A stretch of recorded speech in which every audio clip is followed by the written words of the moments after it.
So a big theme this week in Cannes is obviously diversity and inclusion, but how do we really think about hiring diverse talent, but moving them along the corporate ladder? It was important for HACR to be here in Cannes Lions because we know that while there are some areas where you do see improvement in diversity and inclusion, most of it is at the junior level positions and what we call the early career entry level positions.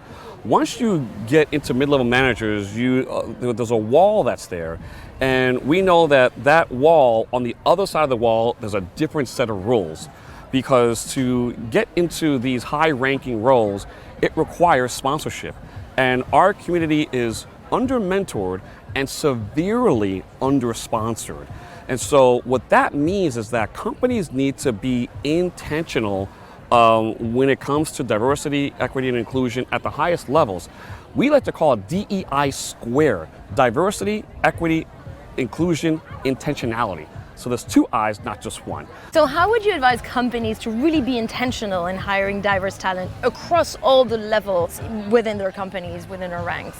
We tend to focus mostly on the internal upward mobility because we know that if you strengthen the pipeline, then there's a greater chance that not only can you develop a very loyal leader that will succeed, but also you're setting an example for the others that are rising up because when you see it, you can be it.